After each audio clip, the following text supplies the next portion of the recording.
2019 में आप मनोज सिन्हा को हराते हैं और गाजीपुर में ये चर्चा होने लगती है कि इस हार के बाद, मनोज सिन्हा को मिली इस हार के बाद, अंसारी परिवार के खिलाफ योगी आदित्यनाथ की सरकार त्वरित कार्रवाई, जिसको कहते हैं त्वरित कार्रवाइयाँ करने लगती है, केसेस लिखे जाने लगते हैं, मुकदमों की सुनवाई फास्ट ट्रैक हो जाती है।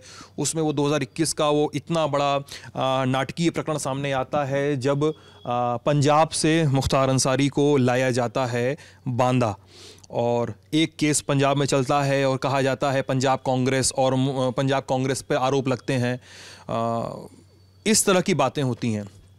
तो क्या हुआ 2019 के बाद, क्या बदला? ये 2019 के बाद बदला कि 17 से ही बदल गया था? ये जो रैपिड एक्शन वाला जो पूरा मूवमेंट था 19 के आपने चुनाव में कहा था, वो लेटर व्यू में, कि आपने जो कहा था कोट एंड कोट, योगी कमजोर दिल का चूहा है, ये कोट एंड कोट उसको रोज दिखाते हैं।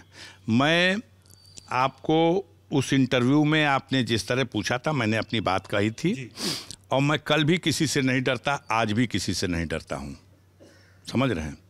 अब सिर्फ योगी की बात भी नहीं है, अब ये बात सीधे सीधे निकल के परत दर परत खुल गई। खुद योगी के ही कार्यालय से ये बात निकल के साफ हो गई। कई अधिकारियों ने, अब चुनाव नज़दीक है, सबको आगम दिखाई दे रहा, ये हाँ, आगम मतलब आगे होने वाले दिनों का परिवर्तन। ये जो ब्यूरोक्रेट है ना, ये कोलंबस का कबूतर होते हैं।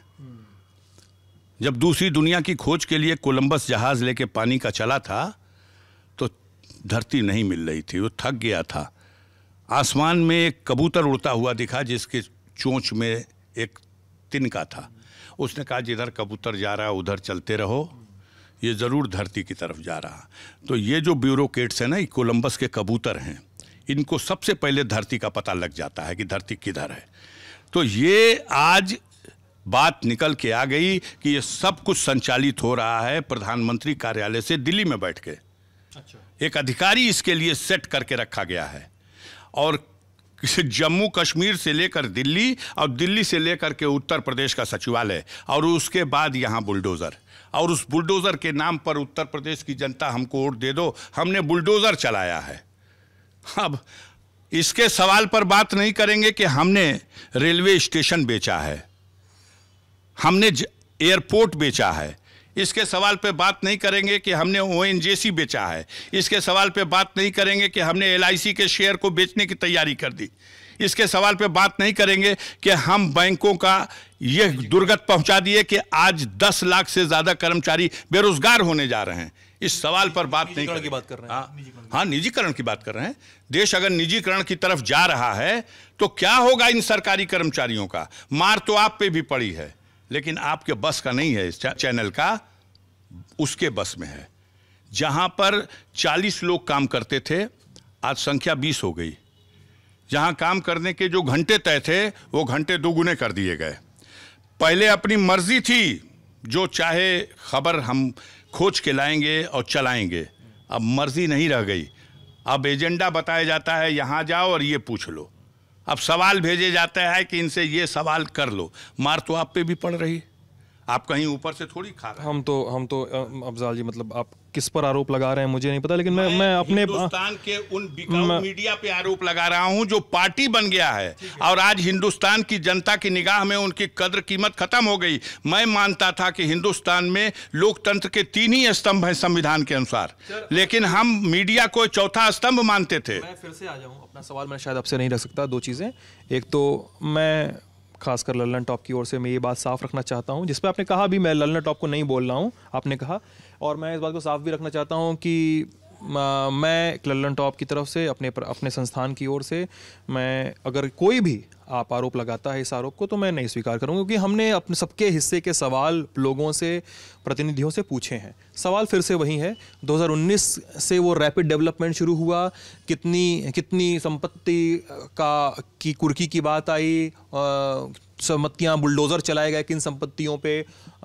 मुख्तार के बेटे अब्बास नाम है, अब्बास के 2 बेटे, अब्बास और उमर जो दोनों शूटर हैं, उनके हथियार जब्त किए गए। कई आरोपों पे पासपोर्ट जब्त करने की बात सामने आई है। हाल फिलहाल गजल होटल एक है, उस पर मुख्तार के बेटे अब्बास नहीं, पूरे गाजीपुर जिले में 300-400 लोगों के लाइसेंस निलंबित किए गए लेकिन ये निलंबन और ये निरस्तीकरण आपका कहने मतलब नाम आया 2 ही लोग का। नहीं, आप चर्चा 2 की कर रहे हैं, इसलिए हमने बता दिया कि आप पूछेंगे तो पता चल जाएगा जिलाधिकारी कार्यालय से सैकड़ों की संख्या में। उसमें इन लोग का भी था आर्म्स। इन लोगों का तो स्पेशली किया गया, इनके खिलाफ तो मुकदमा भी कायम कर दिया गया। लखनऊ का डीएम एनओसी दे देता है, दिल्ली का कमिश्नर अपने यहाँ रजिस्ट्रेशन करके लाइसेंस की अपनी किताब दे देता है।